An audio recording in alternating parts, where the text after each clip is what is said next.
hiduplah seorang janda tua yang bernama Mbok Sirni. Dia sangat ingin memiliki seorang anak agar ada yang menemani hidupnya, karena sudah sejak lama suaminya meninggal. Di sebuah gubuk sederhana di tepi hutan, Mbok Sirni sendirian di depan perapian. Wajahnya begitu kesepian. Mbok Sirni berdoa dengan suara lirih dan bergetar. Oh, yang widiwasa, hanyalah ini yang hamba pinta. Temani hari tuaku dengan seorang anak, tak peduli laki atau perempuan, agar hidupku yang sunyi ini ada yang meneruskan. Aku berjanji akan membesarkannya dengan penuh kasih sayang. Tiba-tiba angin berhembus kencang dan pintu terbuka dengan dirinya. Buto hijau yang besar dan menakutkan berdiri di ambang pintu. Mbok Sirni menjerit ketakutan.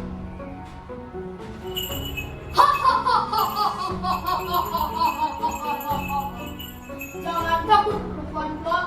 Aku butuh hidup menjaga hutan ini yang mendengar doamu yang tulus. Siapa kau? Apa yang kau inginkan? Aku akan mengabulkan permintaan. Kau akan menjadi seorang anak perempuan yang cantik. Dengan syarat apa? Minta juga kau. Syaratnya ketika anakku sudah usia 17 tahun, aku akan datang untuk mengambilnya. Dia akan menjadi kesandapanku. Inilah perjanjian kita. Baik, aku setuju. Mbok Sirni kemudian terdiam. Hatinya teriris. Namun, bayangan akan tawa seorang anak mengalahkan segalanya. Buto hijau kemudian memberikan sebutir biji mentimun yang berkilau. Ini aku punya biji mentimun. Tidak akan tanam di belakang halaman rumahmu.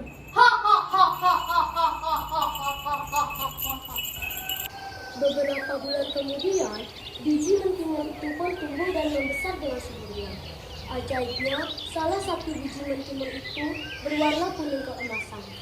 Saat mentimun itu sudah sangat besar, maka dipetiklah mentimun itu dan dibawanya ke dalam rumah. Lalu dengan pelan Mbok Sirni membelahnya.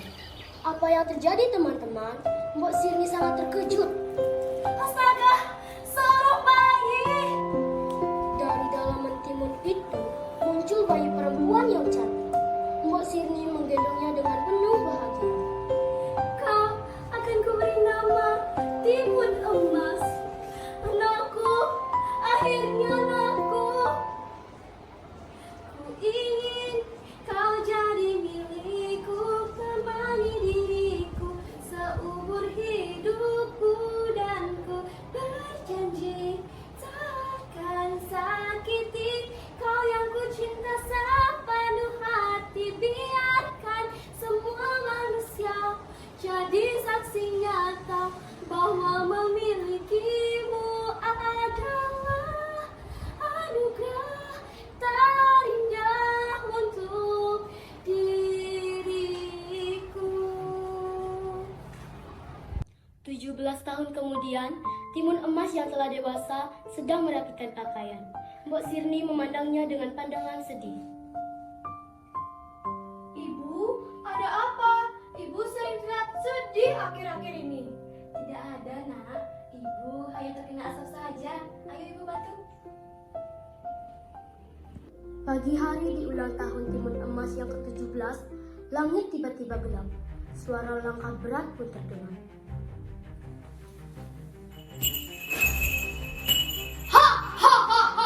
Mbok Sirni, keluarkan anak itu. Waktunya telah tiba. Ibu, siapa itu? Aku takut. Nak, dengarkan ibu. Lari ke dalam hutan. Bawa bungsu ibu tadi. Sebarkan jika dia mengejarmu. Jangan menoleh. Lari.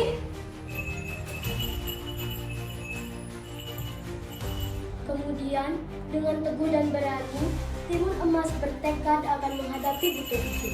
Dengan lantang, Timun Emas bersuara sambil memegang bungusan di tangannya.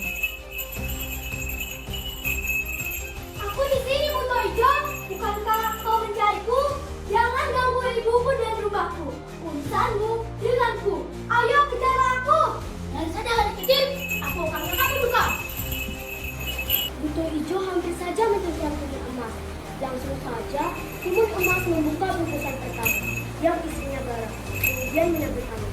Seketika tanah berat menjadi lautan lumpur. Rasakan ini Buto Ijo. Lautan lumpur, tapi ini tidak akan mengganggu. Buto Ijo berhasil keluar dari lumpur dan kembali mengejar timun emas yang sudah berlari jauh. Saat Buto Ijo sudah mendekat, timun emas melemparinya dengan bungkusan yang kedua, yang isinya cucukan. Dilemparkannya cucukan itu, kemudian berubah menjadi hutan bambu yang lebat dan tajam. Buto Ijo menyembunyikan petusuk bambu, tetapi dia tetap menerjang hutan bambu dan mengejar timun emas. Rasakan bungkusanku yang kedua ini Buto Ijo. Sakit. Mau menendang. Jangan buang waktuku. Suasana pun semakin mencekam dengan turunnya hujan yang lebat. Nafas timun emas tersengal-sengal. Kemudian dengan cepat kembali melempari Buto Ijo dengan bungkusan yang ketiga yang isinya terasi. Terasi itu berubah menjadi lautan api yang membara. Api. Aku tidak takut api. Ternyata Buto Ijo tertawa. Dia tidak takut api dan bersiap untuk lari.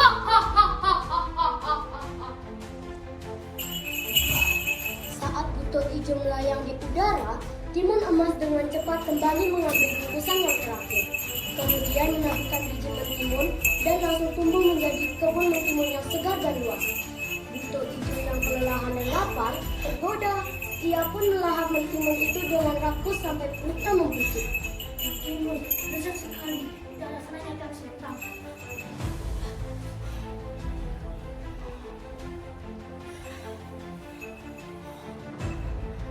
Perutku.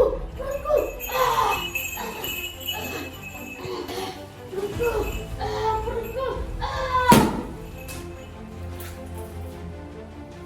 Dan akhirnya perut Buto Ijo meledak dan Buto Ijo pun mati karena kerakusannya sendiri. Mbok Sirni terduduk lemas menangis. Timun emas pulang dengan wajah yang lega. Ibu, ya sudah mati. Kita selamat. Anakku, maafkan ibu. Ibu yang hampir membahayakan nyawamu. Sudah, tidak apa-apa ibu. Yang penting sekarang kita bersama-sama. Kita bebas. Beberapa tahun kemudian, Mbok Sirni dan timun emas yang telah berkeluarga hidup dengan tenang dan bahagia di gubuk mereka. Akhirnya kedamaian yang sesungguhnya. Nah teman-teman, dalam cerita timun emas ini ada beberapa pesan moral loh, di antaranya Kesabaran dan ketaatan. Timun emas menunjukkan kesabaran dan ketaatan dalam menghadapi tantangan dan kesulitan. Jadi, jangan pernah menyerah dalam menghadapi kesulitan.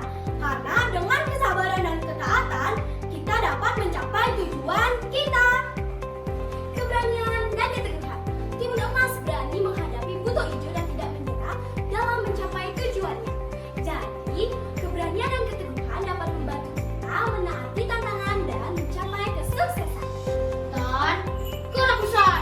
Buto Ijo yang rakus membawanya kepada pangeran. Jadi kita harus mampu mengendalikan diri kita dari godaan yang bisa menghancurkan hidup kita sendiri. Nah teman-teman, semoga pesan moral dari cerita timun emas ini dapat menjadi inspirasi dan motivasi bagi kita semua. Om Santi, Santi, Santi, Om. Sampai jumpa.